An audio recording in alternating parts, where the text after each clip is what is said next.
جماعة الحق والهدى والسنة هم السلفيون.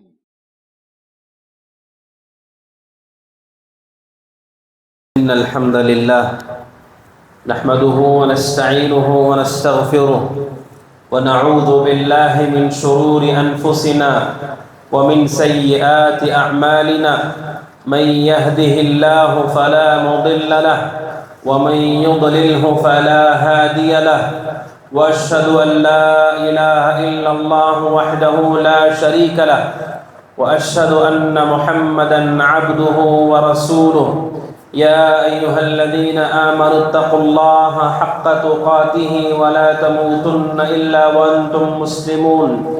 يا أيها الناس اتقوا ربكم الذي خلقكم من نفس واحدة وخلق منها زوجها وبث منهما رجالا كثيرا ونساء واتقوا الله الذي تساءلون به والأرحام إن الله كان عليكم رقيبا.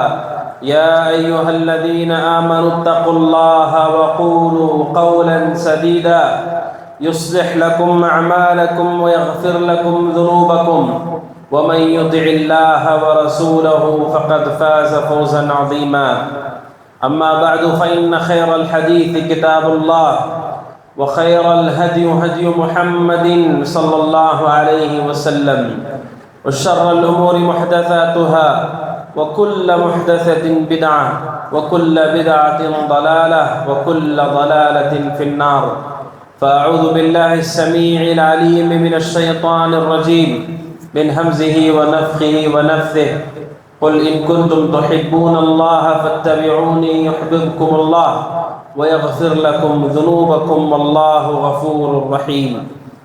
ہر طرح کی حمد و ثنا، بزرگی اور برتری، عزت اس رب ذوالجلال کے لیے لائق و زیبا ہے جو ہم سب کا خالق و مالک ہے، جس کے علاوہ کوئی سچا معبود نہیں.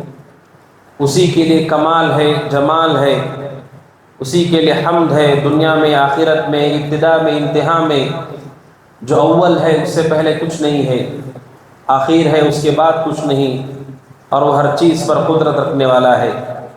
درود و سلام نازل و سارے انبیاء اور رسول پر، بالخصوص نبی اکرم جناب محمد رسول اللہ صلی اللہ علیہ وسلم پر، جن کے ذریعے سے اللہ رب العزت نے ہمیں دین اسلام جیسی عظیم نعمت عطا فرمائی. وصلوات اللہ وسلامہ وبرکاتہ علیہ. حاضرین جمعہ، اللہ رب العزت نے اس دین کو ہمارے لیے پسند کیا ہے، دین اسلام. اس دین کی بہت بڑی خوبی، خوبصورتی، جمال یہ ہے کہ اللہ تعالیٰ نے اس دین کو کامل اور مکمل کیا ہے. اللہ تعالیٰ نے اس دین کو کامل کیا ہے، اس کا مطلب یہ ہے کہ اس میں انسانوں کی خواہشات، انسانوں کی عقل، انسانوں کی اپنی مرضی داخل کرنے کی کوئی گنجائش نہیں ہے. اللہ تعالیٰ نے ہمیں اس کام سے فارغ کر دیا ہے کہ ہم اس کے دین کے حوالے سے اپنی جانب سے کوئی چیز کہیں یا کریں. اس کو اللہ نے کامل و مکمل کیا، اور نبی صلی اللہ علیہ وسلم کی زندگی میں آپ لوگوں کے درمیان موجود تھے. یہ آیت کریمہ نازل کی، الیوم اکملت لکم دینکم واتممت علیکم نعمتی، کہ میں نے آج تمہارے لیے تمہارے دین کو مکمل کر دیا. واتممت علیکم نعمتی، اور اپنی نعمت کو مکمل کیا، اور اسلام سے رضامندی کا اللہ تبارک و تعالیٰ نے اظہار کیا. یہ آیت نبی کی زندگی میں اتاری گئی کہ دین کامل اور مکمل ہے. نبی صلی اللہ علیہ وسلم نے، حضرت جابر بن عبداللہ کہتے ہیں، صحیح مسلم کی روایت میں، نبی صلی اللہ علیہ وسلم نے اپنے آخری حج میں جو خطبہ دیا، اس خطبے میں اللہ کے نبی صلی اللہ علیہ وسلم نے صحابہ سے کہا، انتم تسألون عنی یوم القیامہ، کہ کل اللہ تعالیٰ تم لوگوں سے میرے بارے میں پوچھے گا، تم لوگ کیا جواب دو گے؟ حل بلغت، کیا میں نے دین کو پہنچا دیا تم تک؟ قیامت کے دن تم سے میرے بارے میں سوال ہوگا. صحابہ کی جم غفیر سے آپ نے کہا، میرے بارے میں جب سوال ہوگا کیا جواب دو گے اللہ کو؟ کیا میں نے دین کو پہنچا دیا؟ سارے صحابہ نے کہا کہ اللہ کے نبی، آپ نے دین کو پہنچا دیا، بلکہ آگے بڑھ کر کہا بلغت وادیت ونصحت۔ جابر بن عبداللہ کہتے ہیں اللہ کے نبی سے صحابہ نے کہا بلغت، آپ نے دین کو پورا پہنچایا، وادیت، دین کو پورا ادا کر دیا، ونصحت، اور خیر خواہی کو مکمل کر دیا۔ اللہ کے نبی سے صحابہ نے کہا کہ کوئی حصہ آپ نے نہیں چھوڑا، ہر چیز آپ نے ہم تک پہنچائی اور خیر خواہی کی انتہا آپ نے پوری کر دی۔ اللہ کے نبی نے اپنی انگلی کو آسمان کی طرف اٹھاتے ہوئے کہا اللہم فاشہد، اے اللہ ان لوگوں کی اس بات پر گواہ رہنا کہ میں نے ان تک دین مکمل طور پر پہنچایا ہے اور انہوں نے اس کو قبول کیا، گواہی دی، اے اللہ تو بھی اس بات پر گواہ رہنا۔ اور یقیناً امتوں سے ان کے نبیوں کے بارے میں سوال ہوگا، کیا نبیوں نے دین کو امتوں تک پہنچایا ہے؟ اور امتی اس حوالے سے اللہ تبارک و تعالیٰ کے سامنے پوچھے جائیں گے۔ صحابہ اکرام نے گواہی دی کہ دین کو آپ نے پہنچا دیا، اور ہم سب گواہی دیتے ہیں کہ اللہ کے نبی نے دین کی ہر بات ہم تک پوری امانت داری سے پہنچا دیا، پوری خیر خواہی آپ نے کی، ہر بھلائی کی آپ نے ترغیب دی، ہر برائی سے آپ نے روک دیا، اور کوئی ایسی چیز باقی نہیں رہ گئی جسے نیکی کہا جاتا ہو اور رسول نے ہم کو نہ بتایا ہو، کوئی ایسی برائی باقی نہیں رہ گئی جو برائی ہو اور رسول نے ہم کو نہ ڈرایا ہو۔ ہم سب یہ گواہی دیتے ہیں، اس گواہی کا احساس ہمارے اندر ہو، اور اس کا تقاضا کیا ہے؟ جب آپ یہ مانتے ہیں کہ دین کامل و مکمل ہے اور انسانوں کو اس میں دخل اندازی کی اجازت نہیں ہے، اور سارے صحابہ کے متبعین نے گواہی دے دی کہ دین کو اللہ تعالیٰ نے مکمل کیا، رسول نے مکمل دین کو ہم تک پہنچا دیا، اللہ تبارک و تعالیٰ کے سامنے اس اقرار کے ساتھ سب سے بڑا دروازہ جو بند ہوتا ہے وہ بدعات کا دروازہ ہے، محدثات کا دروازہ ہے۔ دین میں اضافہ کرنا ایک ایسا دروازہ ہے، اس دروازے سے ساری خرابیاں داخل ہوتی ہیں۔ یہ گواہی کہ دین مکمل ہے، یہ گواہی کہ رسول نے پہنچا دیا، اس کا تقاضا یہ ہے کہ ساری بدعتوں کے دروازوں کو بند کر دیا جائے، کوئی ایسا کام ایجاد نہ کیا جائے جو رسول نے نہیں کیا ہے، رسول نے نہیں کہا ہے، کوئی ایسا کام نہ کیا جائے جو رسول نے نہیں کیا ہے، نہیں کہا ہے۔ اگر آپ ایسا کرتے ہیں اس کا مطلب آپ اپنی گواہی میں سچے نہیں ہیں، یا آپ رسول پر خیانت کی تہمت لگاتے ہیں۔ اس لیے امام مالک رحمۃ اللہ علیہ نے شدید الفاظ میں بدعتوں کی مذمت کرتے ہوئے کہا کہ جو شخص دین میں اضافہ کرتا ہے، کسی بھی چیز کا اضافہ ہو، بدعت چھوٹی ہو کہ بڑی ہو، انتہائی قبیح ہوتی ہے بدعت۔ امام مالک کہتے ہیں کہ جس نے کوئی بھی دین میں اضافہ کیا اور یہ سمجھا کہ یہ نیکی ہے، فقط خان الرسالہ، اس نے یہ کہا کہ اللہ کے نبی صلی اللہ علیہ وسلم فقط زعم ان محمدا قد خان الرسالہ۔ امام مالک کہتے ہیں چھوٹی بھی بدعت کوئی کرتا ہے یا بڑی بدعت کرتا ہے، اس کا نتیجہ یہ نکلتا ہے آپ یہ کہنا چاہتے ہیں کہ رسول نے رسالت میں خیانت کی۔ اس کا مطلب آپ یہ کہنا چاہتے ہیں کچھ نیکیاں ایسی ہیں جو رسول نے کی نہیں ہیں، رسول نے بتائی نہیں ہیں، لیکن وہ نیکی ہے ہم اسے کریں گے۔ امام مالک رحمۃ اللہ علیہ کہتے ہیں رسول پر خیانت کا الزام ہے، ہمیں اپنے دعوے میں سچا ہونا ہے کہ جب ہم کہتے ہیں کہ اللہ کے نبی نے دین پہنچا دیا، اس کا مطلب یہ ہے کہ آپ کو پوری زندگی نیکی کے نام پر کوئی ایسا عمل نہیں کرنا ہے جو رسول سے ثابت نہ ہو، صحابہ سے ثابت نہ ہو، اور اس پر استقامت سے رہنا۔ یہی سنت پر زندگی ہے، یہی سنت کی تعظیم ہے، یہی رسول کی تعظیم ہے۔ اللہ تبارک و تعالیٰ قرآن مجید میں کہتا ہے قُلْ إِن كُنتُمْ تُحِبُّونَ اللَّهَ فَاتَّبِعُونِي يُحْبِبْكُمُ اللَّهُ۔ اللہ تعالیٰ کہتا ہے آپ کہہ دیجئے اگر تم اللہ سے محبت کرتے ہو فَاتَّبِعُونِي، تم میری اتباع کرو، رسول سے محبت ہو یا اللہ سے محبت ہو، یہ سب سے بڑی محبت ہے۔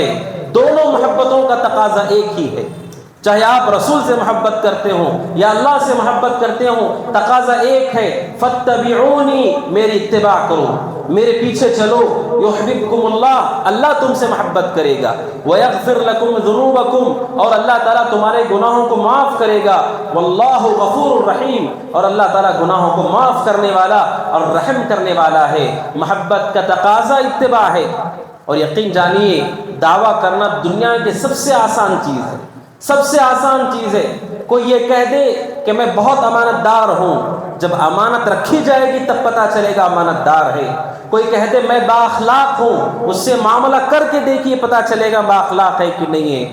ہر دعویٰ دنیا میں سب سے آسان چیز ہوتی ہے، لیکن جب اس پر عمل کیا جاتا ہے، تطبیق دی جاتی ہے، وہاں سچائی پتہ چلتی ہے۔ اللہ کے نبی سے محبت میں کرتا ہوں، آپ کے لیے جان قربان میں کرتا ہوں، یہ دعویٰ آسان ہے۔ جب عمل کی بات آئے گی، ایک دو سنتوں میں ظاہر ہو جاتا ہے آپ کتنی محبت کرتے ہیں رسول سے۔ محبت کا تقاضا اتباع ہے کہ نبی صلی اللہ علیہ وسلم کے دین کی اتباع کی جائے۔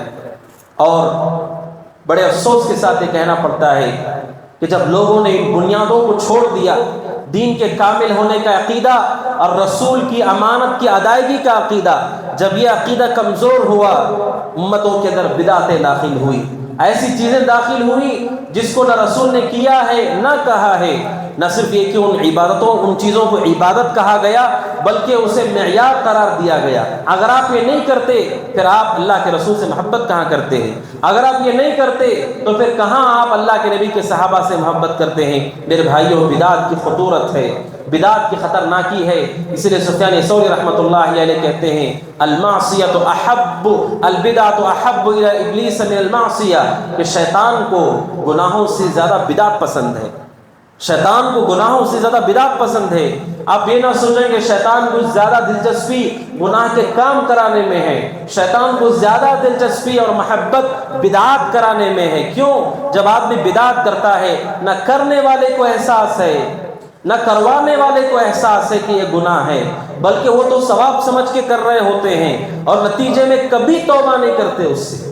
وہ سمجھتے تو ثواب کا کام ہے، اس سے توبہ ہم کیوں کریں؟ کبھی وہ توبہ نہیں کرتے۔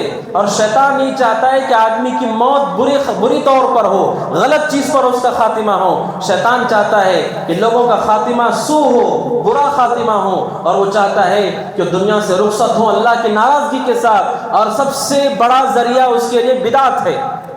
چوری کرنے کے بعد رات کے کسی حصے میں اسے احساس ہوتا ہے کہ شاید میں نے غلط کیا ہے۔ ظلم کرنے والے کو ہو سکتا ہے زندگی کے ایک مرحلے میں جا کے احساس ہو میں نے ظلم کیا ہے، لیکن بدعت ایسی چیز ہے مرتے دم تک آدمی کو احساس نہیں ہوتا کہ اس نے غلط کیا ہے۔ وہ سمجھتا ہے میں تو نیکی کر رہا ہوں، میں تو ثواب کا کام کر رہا ہوں، بلکہ وہ نہیں کرنے والوں کو کہتا ہے کہ آپ یہ کام کیوں نہیں کرتے ہیں۔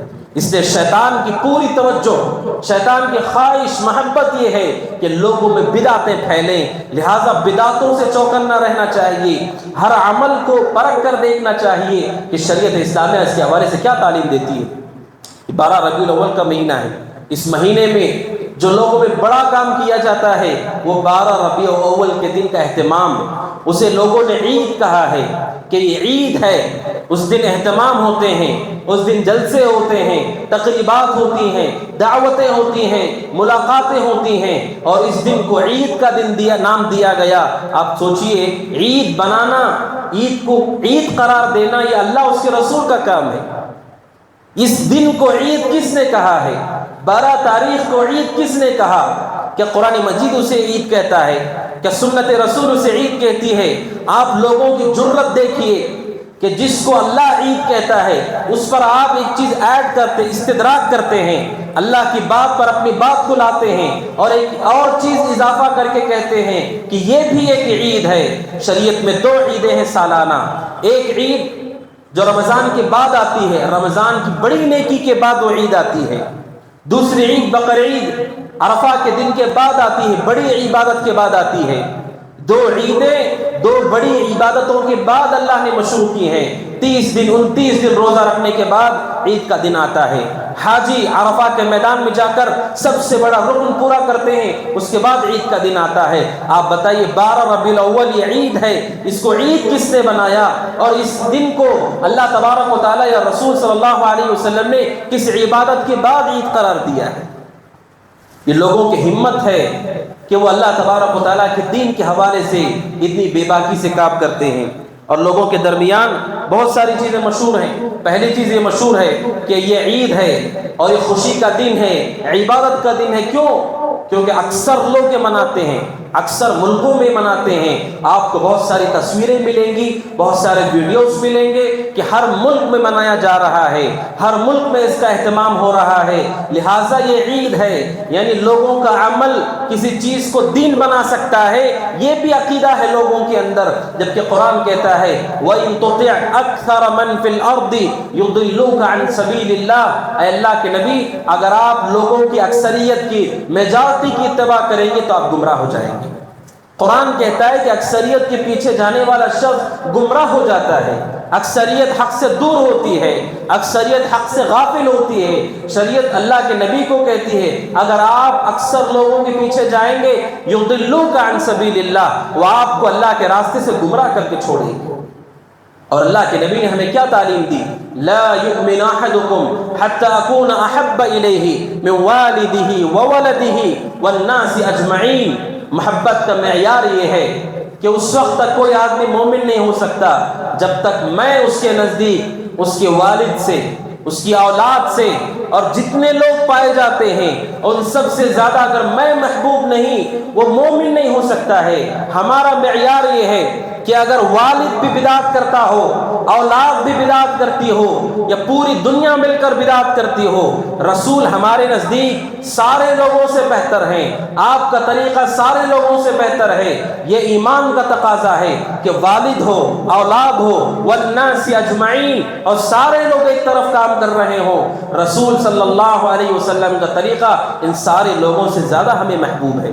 یہ مومنین کے پاس اصول ہے, یہ مومنین کے پاس قاعدہ ہے. آپ لوگوں کی میجارٹی دکھاتے ہیں, ہم یہ کہتے ہیں اور لوگوں کی میجارٹی ہو, ہمارے والد یا ہماری اولاد بھی بدعت کرتی ہو, اہتمام کرتی ہو. رسول کی سنت ہمارے نزدیک اولاد اور والد سے زیادہ اہم ہے. یہ مومنین کا طریقہ ہے. اور بعض یہ کہتے ہیں کہ اللہ کے نبی صلی اللہ علیہ وسلم کی جو میلاد ہے یا اللہ کے نبی صلی اللہ علیہ وسلم کی پیدائش کے دن کا جو اہتمام ہوتا ہے وہ بہت اچھی نیت سے کیا جاتا ہے. ہماری نیت بہت اچھی نیت ہے, ثواب کی نیت ہے. کیا اچھی نیت کی وجہ سے بھی گناہ ہو سکتا ہے؟ کیا اچھی نیت کی وجہ سے بھی اللہ پکڑ سکتا ہے؟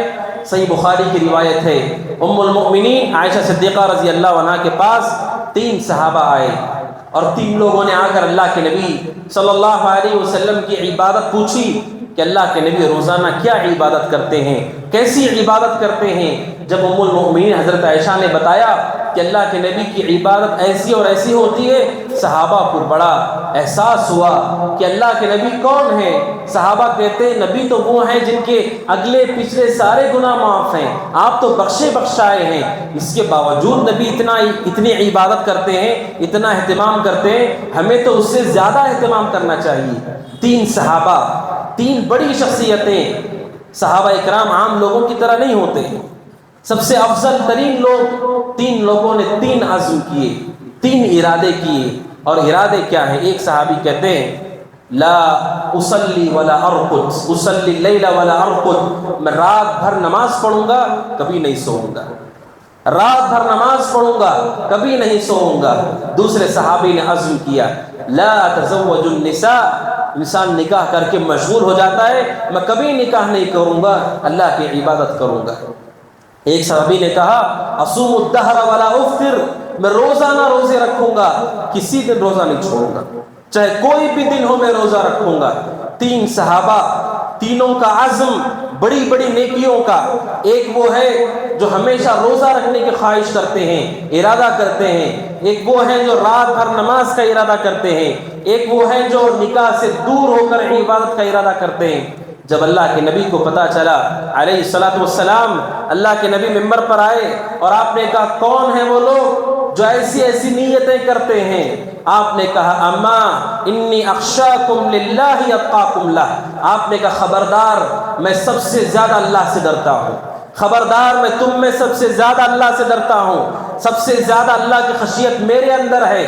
اور میرا معاملہ یہ ہے کہ میں نے شادیاں کی ہیں, میرا معاملہ یہ ہے میں رات میں نماز پڑھتا ہوں ایک حصہ سو جاتا ہوں. میرا معاملہ یہ ہے نفل روزے رکھتا بھی ہوں اور چھوڑتا ہوں. پھر آگے اللہ کے نبی نے کہا من رغب عن سنتی فلیس منی، جو میری سنت سے اعراض کر دے وہ مجھ میں سے نہیں۔ سوال ہے، صحابہ جیسی شخصیتیں، اتنی اچھی نیتیں لے کر اٹھنے والے لوگ، رسول نے ان کے بارے میں منبر سے کہا کہ جو میری سنتوں سے اعراض کر دے وہ مجھ میں سے نہیں۔ جب صحابہ ہو کر رسول کے مقابلے میں ان کا عمل اللہ قبول نہیں کرے گا، چاہے نیتیں ان کی کتنی اچھی ہوں، تو امت میں کون ایسا ہے صحابہ کے درجے کے برابر جس جو عمل ایسا کرے جو رسول سے ثابت نہیں اور یہ سمجھے کہ اچھی نیت کی وجہ سے اللہ قبول کر لے گا۔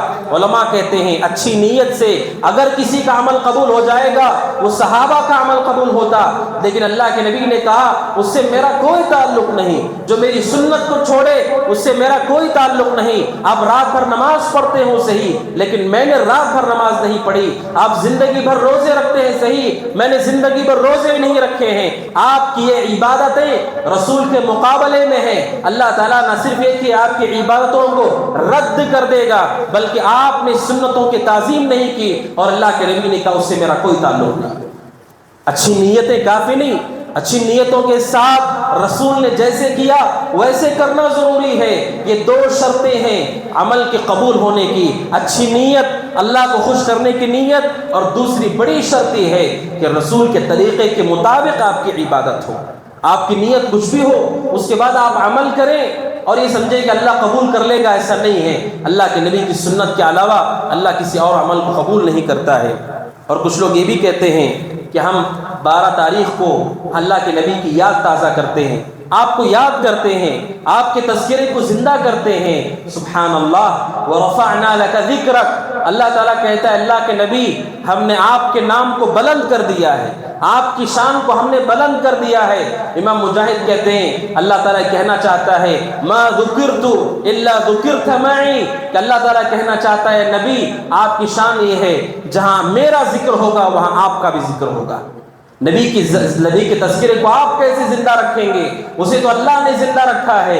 5 وقت مؤذن اذان دیتا ہے، جہاں وہ گواہی دیتا ہے اشہد ان لا الہ الا اللہ، وہیں پر نبی کا نام لے کر کہتا ہے واشہد ان محمد رسول اللہ، میں گواہی دیتا ہوں محمد اللہ کے رسول ہیں۔ 5 اذانیں آپ کے تذکرے کو زندہ رکھتی ہیں۔ اقامت دینے والا اقامت دیتا ہے، وہ کہتا ہے اشہد ان لا الہ الا اللہ، وہیں پر کہتا ہے اشہد ان محمد رسول اللہ۔ اقامت آپ کے تذکرے کو زندہ رکھتی ہے۔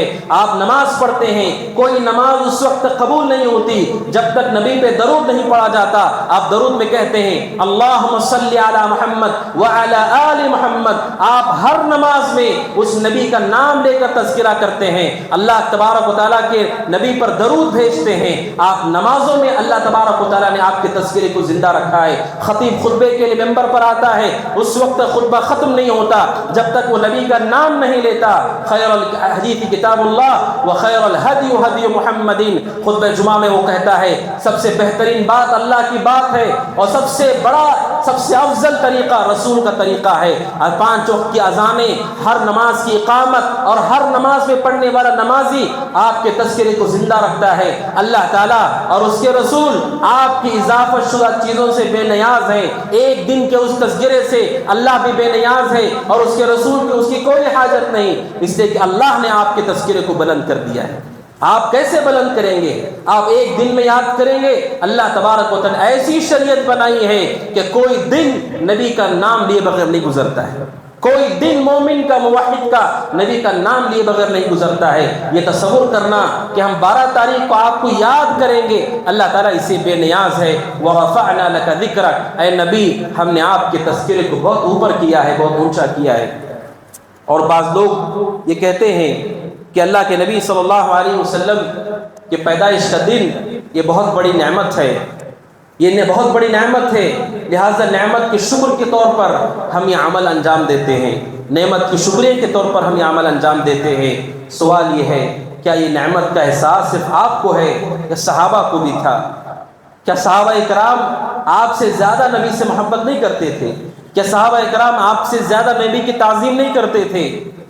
حضرت اللہ کے نبی صلی اللہ علیہ وسلم کے صحابہ آپ کی کیسی تعظیم کرتے تھے؟ صحیح بخاری کی روایت ہے، عروہ بن مسعود ثقفی صلح حدیبیہ کے موقع پر مشرکین کی طرف سے سفیر طے ہوئے۔ صلح حدیبیہ جب ہوئی، مشرکین کی طرف سے صلح کرنے کے لیے وہ آئے تھے۔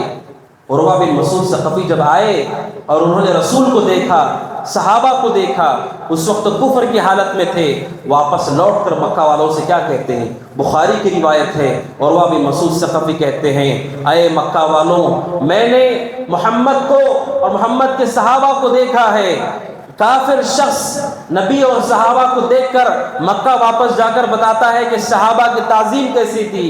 عروہ بن مسعود ثقفی کہتے ہیں، اے لوگوں، وفدت علی الملوک وقیصر وکسرا، عروہ بن مسعود کہتے ہیں، لوگوں، میں بادشاہوں کے درباروں میں گیا ہوں، قیصر کے دربار میں گیا ہوں، میں کسرا کے دربار میں گیا ہوں، اس وقت کی بڑی بڑی سپر پاور طاقتیں، ان سب کے درباروں میں گیا ہوں، لیکن میں نے کسی شخص کو نہیں دیکھا کہ اس کی اتنی تعظیم ہوتی ہے جتنی تعظیم محمد کے ساتھی محمد کی کرتے ہیں۔ میں نے دیکھا کہ محمد کوئی جملہ بھی اپنی زبان سے نکالتے ہیں، اس کو لپک کر اس پر عمل کرتے ہیں، اور میں نے دیکھا جب محمد بولنا شروع کرتے ہیں کوئی آدمی اپنی آواز کو اونچی نہیں کرتا ہے۔ میں نے دیکھا محمد وضو کرتے ہیں، ان کے وضو کا پانی نیچے نہیں گرنے دیتے۔ میں نے دیکھا کہ کوئی آنکھ بھر کے انہیں دیکھتا نہیں احترام کی وجہ سے، اور کہتا ہے، اے لوگوں، ایسی تعظیم اور ایسا احترام میں نے کسی بادشاہ کا نہیں دیکھا جو احترام صحابہ نبی کا کرتے ہیں۔ اتنی عزت اور تعظیم اور احترام کرنے والے صحابہ، انہیں اس دن کا اہتمام نہیں کیا، اور ہم اہتمام کر کے کیا یہ کہنا چاہتے ہیں کہ ہم نبی کے صحابہ سے زیادہ احترام کرتے ہیں؟ اس لیے کہ وہ دین نہیں تھا، اس لیے انہوں نے دین میں اضافے نہیں کیے۔ اور علماء کہتے ہیں اس دن کا ثبوت اللہ کے نبی سے نہیں، صحابہ سے نہیں، اس کی سب سے بڑی دلیل یہ ہے کہ وہ اللہ کے نبی کی پیدائش کا دن کون سا ہے، اس میں علماء میں اختلاف ہے۔ علماء میں اختلاف ہے، علماء میں اختلاف بتاتا ہے اگر یہ چیز عید ہے، عبادت اور دین ہے، مجھے بتائیے کیا رمضان کی عید کب ہے؟ اس میں کوئی اختلاف ہے؟ کیا بقرعید کب ہے؟ اس میں کوئی اختلاف ہے؟ ہر ایک کو معلوم ہے شوال کی پہلی تاریخ کو عید ہوتی ہے، ہر ایک کو معلوم ہے کہ 10 ذو الحجہ کو عید ہوتی ہے۔ اگر یہ عید ہے، علماء میں اختلاف ہے کہ نبی پیدا کب ہوئے ہیں۔ بعض علماء کہتے ہیں 9 تاریخ کو، 9 ربیع الاول کو پیدا ہوئے، بعض کہتے ہیں 1 ربیع الاول کو پیدا ہوئے، بعض کہتے ہیں 12 ربیع الاول کو پیدا ہوئے۔ اللہ کے نبی کی پیدائش کے دن میں اختلاف یہ بتاتا ہے کہ سلف نے، صحابہ، تابعین اور تبع تابعین نے اس دن کا اہتمام نہیں کیا ہے، اس دن کا اہتمام نہیں کیا ہے۔ اگر اہتمام ہوتا، عید منانا اور جلسے جلوس تو بہت بات کی چیز ہے، کم از کم ہمیں اتنا کنفرم ہوتا کہ اللہ کے نبی کی پیدائش کا دن کون سا ہے۔ کسی ایک صحابی سے آپ بتا سکتے ہیں کہ اللہ کے نبی کی پیدائش کا دن کب ہے؟ علماء میں اختلاف ہے، ایک علمی بحث ہے وہ کہ اللہ کے نبی کی پیدائش کب ہے۔ اس سے نتیجہ یہ نکلتا ہے کہ اللہ کے نبی کے زمانے میں، صحابہ کے زمانے میں، تابعین کے زمانے میں، تبع تابعین کے زمانے میں کبھی اس کا اہتمام نہیں کیا گیا۔ پھر یہ کب شروع ہوا؟ پھر یہ سلسلہ کب شروع ہوا؟ اور یہ سلسلہ بڑے افسوس کے ساتھ کہنا پڑتا ہے، اور یقین جانیے جتنی بھی بدعتیں ہیں ان کی عمر اللہ کے نبی کے دور تک جاتے جاتے ختم ہو جاتی ہے۔ اللہ کے نبی کے دور تک بدعتیں پہنچتے پہنچتے دم توڑ دیتی ہیں۔ کوئی بدعت ہوتی ہے 500 سال پرانی، کوئی 600 سال پرانی، کوئی 700 سال پرانی، لیکن کوئی بدعت آپ کو نبی کے زمانے میں نہیں ملے گی، کوئی بدعت آپ کو نبی کے زمانے میں نہیں ملے گی۔ کیوں؟ کیونکہ اللہ کے نبی وہاں موجود تھے، صحابہ موجود تھے۔ یہ ساری چیزیں بعد کا اضافہ ہیں۔ کب شروعات ہوئی اس کی؟ 12 تاریخ کو عید کا دن، اہتمام کرنا، اس کی شروعات کب ہوئی؟ امام مقریزی رحمۃ اللہ علیہ ایک بڑے عالم دین ہیں، انہوں نے مصر کی تاریخ پر ایک بڑی کتاب ہے الخطط، اس میں وہ لکھتے ہیں بنو عبید ایک رافضی قوم، رافضی نسل کے لوگ، جب انہیں مصر میں حکومت ان کی بنی، قاہرہ میں جب ان کی حکومت بنی مصر میں، وہاں پر اس نسل کے رافضیوں نے جو اندر سے مجوسی یا یہودی تھے، علماء کہتے ہیں حقیقت میں وہ مسلمان بھی نہیں تھے، وہ باطنی طور پر یہودی یا مجوسی تھے، ان کی نسل کی جب حکومت وہاں پر آئی، ان لوگوں نے اس کی شروعات کی، اور صرف نبی کی میلاد کی نہیں بلکہ 6 میلاد کا حکم دیا۔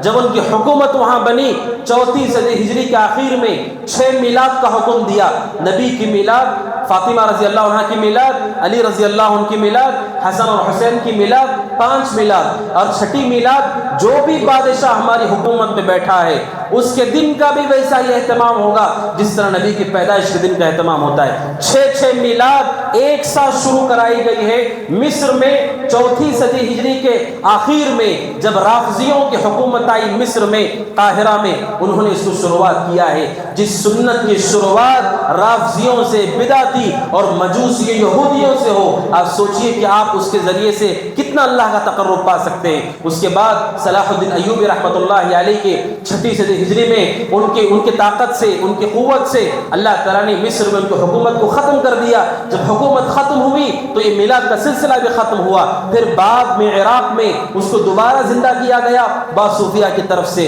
اس کے بعد یہ سلسلہ امت پہ چل پڑا۔ شروعات اس کی کوئی نہیں بتا سکتا کہ اللہ کے نبی نے اس کو کیا ہے، نہ صحابہ نے کیا ہے، نہ تابعین نے کیا ہے، نہ تبع تابعین نے کیا ہے۔ 4 صدی ہجری میں اور چاروں ائمہ میں سے کسی نے نہیں کیا ہے، اور چاروں ائمہ کے شاگردوں میں سے کسی نے اہتمام نہیں کیا ہے۔ 4 صدی ہجری کے آخر میں یہ بدعت وجود میں آئی اور لوگوں کے سامنے لوگ یہ بتایا گیا کہ یہ بھی کرنے کے کام ہے۔ اور صرف ایک میلاد نہیں، 6 میلاد کا حکم رافضہ کی گورنمنٹ کی طرف سے پاس کیا گیا تھا۔ اسلام کا اس سے کوئی تعلق نہیں، دین اسلام سے اس کا کوئی تعلق نہیں ہے۔ لہذا میرے بھائیوں، حقیقت کی طرف آنے کی ضرورت ہے کہ نبی صلی اللہ علیہ وسلم کا دین کن بنیادوں پر قائم ہے۔ نبی صلی اللہ علیہ وسلم نے صحابہ اکرام کو جو دین کی تعلیم دی، وہ دین خالص کتاب و سنت اور وحی پر قائم ہے۔ اللہ تعالیٰ کی طرف سے جو وحی اترتی ہے اسی پر دین قائم ہے۔ ہر عمل کتاب و سنت کے موافق ہوگا تبھی اللہ تبارک و تعالیٰ اسے قبول کرے گا۔ اس کے علاوہ آدمی جتنی محنت کرتا ہو وہ محنت کرے، وہ ہلاکت اور تباہی ہے، ہلاکت اور تباہی ہے۔ آپ جانتے ہیں سنن دارمی کی روایت ہے، عبداللہ بن مسعود رضی اللہ تعالیٰ عنہ کو ابو موسیٰ اشعری رضی اللہ عنہ نے بتایا کہ چند لوگ مسجد میں حلقے کی شکل میں دائرہ بنا کر بیٹھے ہیں اور سارے کے سارے لوگ اللہ کا ذکر کر رہے ہیں، ایک آواز میں کنکریوں پر اللہ کا ذکر کر رہے ہیں۔ عبداللہ بن مسعود رضی اللہ عنہ کو پتہ چلا، وہ مسجد میں گئے اور مسجد میں جا کر ان لوگوں سے کیا کہا، یا امت محمد ما اسرع ہلاکتکم، اے امت محمد کتنا جلدی تم ہلاک ہو گئے، کتنا جلدی تم ہلاک ہو گئے۔ اندازہ کرو کہ صحابہ کے نزدیک بدعت کتنی خطرناک چیز تھی۔ مسجد میں دائرے کی شکل میں ایک ساتھ اللہ کے ذکر کو کنکریوں پر صحابہ رسول نے ہلاکت اور تباہی سے تعبیر کیا ہے۔ آپ سمجھتے ہیں کہ گناہ خطرناک ہیں، علماء کہتے ہیں کہ بدعات ان سارے معصیتوں سے بڑی ہوتی ہیں، قبیح ہوتی ہیں۔ بدعت کرنے والا شخص جتنا روشن اس کا چہرہ ہوگا، جتنا اس کا عمل صالح آپ کو نظر آئے، لیکن وہ اللہ کے نزدیک فاسقوں فاجروں سے بدتر درجہ رکھتا ہے۔ اس لیے کہ شر الامور محدثاتها، اللہ کے نبی منبر پر کہتے تھے میرے دین میں سب سے بدترین بات دین میں اضافہ کرنا ہے۔ چوری اور زنا اور قتل یہ گناہ ہیں، بڑے گناہ ہیں، اس سے بدتر گناہ بدعت ہے۔ عبداللہ بن مسعود نے مسجد میں حلقے میں بیٹھ کر ایک ساتھ ایک آواز میں ذکر کر رہے تھے، صحابی نے اسے ہلاکت کہا، یہ تمہاری ہلاکت ہے، یہ تمہاری تباہی ہے کہ تم یہ عمل کر رہے ہو۔ اب سوچو، صحابی نے صرف دائرے کو ایک ساتھ بیٹھ کر ایک آواز میں ذکر کو پسند نہیں کیا، آج وہ دیکھتے کہ امت کیا کیا عمل کرتی ہے، کس کی شکل میں عمل کرتی ہے، تو سوچو کہ صحابہ اگر ہمارے اعمال کو دیکھتے کیا ہمیں وہ مسلمان بھی تصور کرتے یا ہمیں مسلمانوں کے علاوہ کوئی اور قوم مانتے۔ صحابی نے صرف مسجد میں حلقے بنا کر ایک آواز میں کنکریوں پر تسبیح کو پسند نہ کرتے ہوئے اسے ہلاکت کہا، اور کہا صحابہ موجود ہیں، کسی صحابی نے مسجد میں حلقے بنا کر کنکریوں پہ اللہ کو یاد نہیں کیا۔ تم کر رہے ہو صحابہ سے زیادہ تم نیک ہو یا تم لوگ ہلاک و برباد ہو چکے ہو۔ صحابی نے اس کو برداشت نہیں کیا، اسے ہلاکت سے تعبیر کیا۔ عبداللہ بن عباس رضی اللہ تعالیٰ عنہما کے سامنے کسی نے سوال کیا، عبداللہ بن عباس رضی اللہ تعالیٰ عنہما نے جواب دیا، تو کسی نے کسی کا حوالہ دیا، فلاں بن فلاں ایسا کہتے ہیں۔ عبداللہ بن عباس نے کہا یوشک ان تنزل علیکم حجارۃ من السماء اقول لکم قال رسول اللہ وتقولون قال فلان و فلان، مجھے ڈر ہے اللہ تعالیٰ تم پر آسمان سے پتھروں کی بارش نازل کرے گا کہ میں تمہیں جب نبی کا طریقہ بتاتا ہوں تم کسی اور کا نام لیتے ہو اس کے سامنے۔ صحابی سمجھتے تھے کہ نبی کے طریقے کے سامنے کسی اور کا ذکر یا اللہ کے عذاب کو دعوت دینا ہے، یا اللہ تعالیٰ کے عذاب کو دعوت دینا ہے۔ اتنی بدترین بدعت ان کے نزدیک بدعت کا یہ درجہ ہوتا تھا کہ وہ اسے بھی برداشت نہیں کرتے تھے کہ کوئی آدمی نبی کے طریقے کے مقابلے میں کسی اور کا تذکرہ کرے۔ جب آپ کو معلوم ہو گیا کہ اللہ کے نبی نے 12 تاریخ کو نہ اسے عید کہا، نہ اس دن کوئی عمل کیا، اہتمام کیا، نہ صحابہ نے کیا، اس سے بڑھ کر اور کیا چاہیے ایک مسلمان کے لیے کہ جس سے یہ ثابت کیا جائے کہ یہ عمل غلط ہے۔ مومن کے لیے کافی ہے کہ اللہ کے نبی نے نہیں کیا اور اللہ کے نبی صلی اللہ علیہ وسلم کے صحابہ نے نہیں کیا، یہ ہمارے لیے کافی ہے، اس سے آگے کوئی اور دلیل نہیں۔ اگر آپ کو لگتا ہے اس کے علاوہ بھی کوئی دلیل ہوتی ہے تو ہمیں اپنے ایمان کا جائزہ لینا چاہیے کہ کیا ہم واقعتاً مومن ہیں، کیا ہم واقعتاً مسلمان ہیں۔ صحابہ رسول نے عذاب کا خدشہ ظاہر کیا، لہٰذا ان بدعات کی خطرناکیوں کو سمجھیے۔ علماء کہتے ہیں فساق و اہل السنہ، وہ لوگ جو فاسق و فاجر ہوتے ہیں ان کی قبریں جنت کے باغوں میں سے ایک باغ ہوتی ہیں، سلف کہتے ہیں، لیکن بدعتیوں کی قبریں چاہے وہ جتنا اچھا عمل کرتے ہوں ان کی قبریں انگاروں کا ڈھیر ہوتی ہیں، اس لیے کہ بدعتیں ان گناہوں سے زیادہ خطرناک ہیں اور یہ مبغوض ہیں اللہ اس کے رسول کے نزدیک۔ آپ کو ظاہری عمل دیکھ کر، بلکہ علماء کہتے ہیں اللہ تبارک شیطان کیا کرتا ہے، بدعتیوں کے اخلاق کو اچھا کرتا ہے، بدعتیوں کے اخلاق کو اچھا کرتا ہے۔ یہ شیطان کا حربہ ہے، بدعتی ہے، اچھے اخلاق والا ہے، شیطان اس کے اخلاق کو اچھا بنا کر شکار کرتا ہے سنت پر چلنے والوں کا، شکار کرتا ہے ان لوگوں کا جو سنت پر قائم ہیں۔ لہٰذا ان کے اخلاق سے دھوکے میں مت آئیے، ان کے اعمال اور صالحیت سے دھوکے میں مت آئیے۔ اللہ کے نزدیک بدعتی فاسق و فاجر سے برا ہے، بدعتی اللہ کے نزدیک چوری اور ڈکیتی کرنے والے سے برا ہے۔ یہ قباحت ہمارے دلوں میں ہونی چاہیے، جیسے صحابہ کے نزدیک تھی کہ مسجد میں دائرے کی شکل میں عبادت کو ابن مسعود نے ہلاکت کہا، کیا احساس ہمارے دلوں میں ہے؟ آپ کو معلوم پڑتا ہے فلاں نے کوئی گناہ کر لیا، آپ سوچتے ہیں گناہ کر لیا، اتنا بڑا گناہ کر لیا۔ آپ روزانہ دیکھتے ہیں کہ دین کے نام پر کتنی بدعتیں ہوتی ہیں، کیا آپ کے دل میں اس کا احساس ہے؟ اگر یہ احساس نہیں، اس کا مطلب آپ نے رسول کی عظمت کو نہیں سمجھا، آپ نے نہیں سمجھا کہ دین کیا ہے اور دین کی بنیادیں کیا ہیں۔ لا الہ الا اللہ، اللہ کے علاوہ کوئی عبادت کے لائق نہیں، کسی کی عبادت نہیں ہو سکتی۔ وہیں پر محمد رسول اللہ کہ اللہ کے نبی کے علاوہ کسی کا طریقہ معتبر نہیں ہے، کسی کے طریقے کو نہیں اختیار کیا جا سکتا، چاہے پوری دنیا اس پر عمل کرتی ہو، اگر رسول نے وہ نہیں کیا ہے نہ ہمارے لیے حجت ہے، نہ دلیل ہے، نہ ہم اس کی طرف توجہ کرتے ہیں۔ یہ مومن کے ایمان کی کسوٹی ہے۔ اور یقین علماء کہتے ہیں جہاں بدعت ظاہر ہوتی ہے وہیں پر سنت پر چلنے والوں کو یہ کسوٹی ہوتی ہے، امتحان ہوتا ہے، وہاں ظاہر ہوتا ہے آپ کس پر قائم ہیں، آپ کس کی طرف ہیں۔ ایک طرف لوگوں کا طریقہ ہے، لوگوں کی بھیڑ ہے، جگمگاہٹ ہے، دولت ہے، شہرت ہے، عزت ہے، اور ایک طرف محمد رسول اللہ کا طریقہ ہے۔ آپ کس پر قائم ہیں؟ اور قائم ہیں تو فخر اور عزت کے ساتھ سر کو بلند کر کے قائم ہیں، یا آپ اپنے آپ کو کمتر محسوس کرتے ہیں کہ ہماری تعداد نہیں اس پر عمل کرنے والی، یا آپ کی کسوٹی ہے۔ مومن اور موحد وہ دیکھتا ہے کہ سارے لوگ کوئی عمل کر رہے ہیں، وہ ثابت نہیں رسول سے، وہ عزت اور فخر کے ساتھ رسول کی سنت پر قائم رہتا ہے اور اللہ سے اجر کی امید رکھتا ہے کہ ایسے دور میں ہم زندہ ہیں کہ جن میں بدعتوں کو پورے اہتمام سے راستوں اور چوراہوں پر منایا جا رہا ہے، اور میں سنت پر قائم ہوں اور نبی کے طریقے پر قائم ہوں۔ اللہ تعالیٰ اس عمل کو آپ کی مغفرت کا ذریعہ بنائے گا، لہذا عزت اور شرف اور فخر کے ساتھ نبی کی سنت پر قائم رہیے۔ یہ وقت کا تقاضا ہے، یہ وقت کا تقاضا ہے، اور بدعتیں اور بدعتوں کے لیے اتنی دلیلیں، سبحان اللہ، اتنی دلیلیں۔ قرآن مجید کی آیتیں آپ کو پڑھ کر بتائیں گے، حدیثیں پڑھ کر بتائیں گے۔ ایک سوال آپ ان سے کریں، اتنی ساری آیتیں آپ پڑھ رہے ہیں، اتنی ساری حدیثیں پڑھ رہے ہیں کہ یہ جائز ہے، میلاد ہم منا سکتے ہیں، اس دن اہتمام کر سکتے ہیں، صرف اتنا بتائیے کیا رسول نے اس کا اہتمام کیا؟ کیا رسول نے اس کا اہتمام کیا؟ جس رسول پر قرآن اترا، جن کی زبان سے سنتیں نکلتی تھیں، کیا اس رسول نے اس کا اہتمام کیا؟ جب اس رسول نے اس کا اہتمام نہیں کیا، اس کا مطلب دلائل صحیح ہیں، نتیجہ آپ اپنی طرف سے نکال رہے ہیں، مطلب آپ اپنی طرف سے نکال رہے ہیں۔ ایسا نہیں ہو سکتا کہ رسول کی سنت بھی کوئی چیز ہو اور خود رسول اور صحابہ نے اس پر عمل نہ کیا۔ اور علماء کہتے ہیں کبھی ایسا نہیں ہوگا کہ پہلی صدی نبی کا زمانہ، صحابہ کا زمانہ نیکیوں سے خالی ہو اور بعد میں کوئی نیکی کر پائے، ایسا ممکن ہی نہیں، ایسا ممکن ہی نہیں ہے۔ اس کا مطلب آپ یہ کہنا چاہتے ہیں کہ ایک صدی ایسی گزری ہے جس میں ایک نیکی نہیں کی گئی، آپ یہ کہنا چاہتے ہیں صحابہ کی زندگیاں اس ایک نیکی سے خالی گزر گئیں؟ ایسا ممکن نہیں ہے۔ حذیفہ رضی اللہ عنہ کہتے ہیں کل عبادت لم يتعبدها اصحاب رسول اللہ فلا تعبدوها۔ حذیفہ رضی اللہ عنہ کہتے ہیں ہر وہ عبادت جو صحابہ نے نہیں کی وہ عبادت تم مت کرنا، تم مت کرنا۔ کیوں؟ ایسا نہیں ہو سکتا ہے وہ صحابہ رہ کر کوئی نیکی چھوڑ دیں اور ہم عام لوگ ہو کر بعد میں آنے والے کوئی نیکی کر لیں، ایسا ممکن نہیں ہے۔ لہٰذا اس اصول کو ہمارے سامنے رکھنا چاہیے۔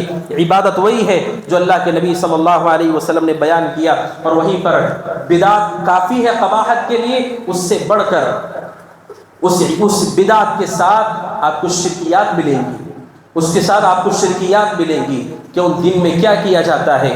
اللہ کے نبی صلی اللہ علیہ وسلم کو پکارا جائے مدد کے لیے، اللہ تبارک و تعالیٰ مددگار کافی نہیں، اللہ کے علاوہ اور کتنے مددگاروں کی ہمیں ضرورت ہے۔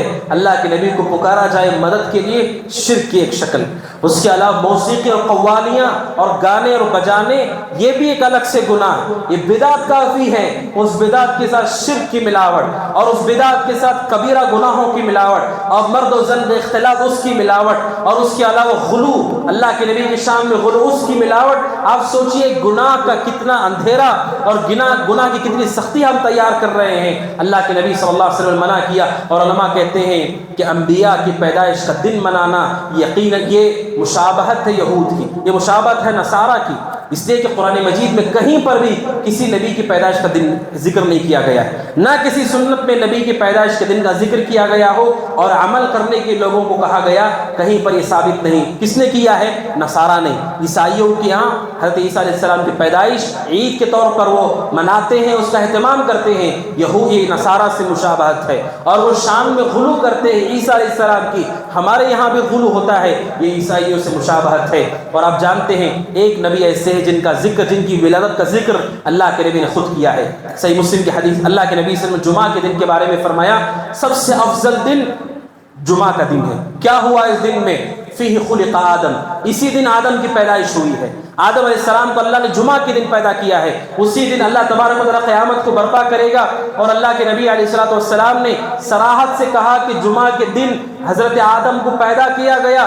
اب سوال یہ ہے کہ پیدائش کا دن منانا یہ نیکی اور ثواب ہے، آپ کو کیا لگتا ہے اللہ کے نبی سب سے پہلے نبی اور سب سے پہلے انسان کا احترام نہیں کرتے؟ اگر یہ نیکی اور عبادت ہے، جس نبی نے صراحت سے کہا کہ جمعہ کے دن آدم پیدا ہوئے، اس کے باوجود آپ نے جمعہ کے دن کوئی اہتمام نہیں کیا، بلکہ صحیح مسلم کی حدیث میں آپ نے کہا جمعہ کے دن خاص روزہ رکھنا درست نہیں ہے، جمعہ کے دن خاص صرف جمعہ کے لیے رات میں اٹھ کر تہجد پڑھنا جائز نہیں ہے، اللہ کے نبی نے منع کیا ہے ان کاموں سے۔ آپ سوچئے اگر یہ نیکی ہے تو جس نبی نے خود ایک نبی کی پیدائش کا ذکر کیا ہے کہ انہیں بنایا گیا اس دن، اگر یہ نیکی ہوتی تو خود اللہ کے نبی اہتمام کرتے۔ یا آپ یہ کہہ سکتے ہیں نعوذ باللہ کہ اللہ کے نبی نے آدم کا احترام نہیں کیا، ایسا نہیں ہے میرے بھائیوں۔ دین کتاب اللہ سنت رسول کا نام ہے، اور محبت جذبات کا نام نہیں، اتباع کا نام ہے کہ نبی صلی اللہ علیہ وسلم کے راستے کو اختیار کیا جائے۔ اللہ تعالیٰ سے دعا کہ اللہ تعالیٰ ہم سب کو ساری بدعتوں سے بچنے کی توفیق عطا فرمائے۔ اللہ تعالیٰ جو گمراہ ہیں انہیں راہ ہدایت نصیب فرمائے۔ اللہ تعالیٰ جب تک ہمیں دنیا میں رکھے، ایمان پر رکھے، عمل صالح پر رکھے، سنت پر قائم رکھے، اپنے پاس بلائے، اس حال میں بلائے کہ اللہ تعالیٰ ہم سے راضی ہو، ہم اللہ تعالیٰ سے راضی ہوں۔ اقول قولی ھذا واستغفر اللہ لی ولکم ولسائر المسلمین من کل ذنب وخطیئہ فاستغفروہ انہ هو الغفور الرحیم۔ وقل جاء الحق وزهق الباطل إن الباطل كان زهوقا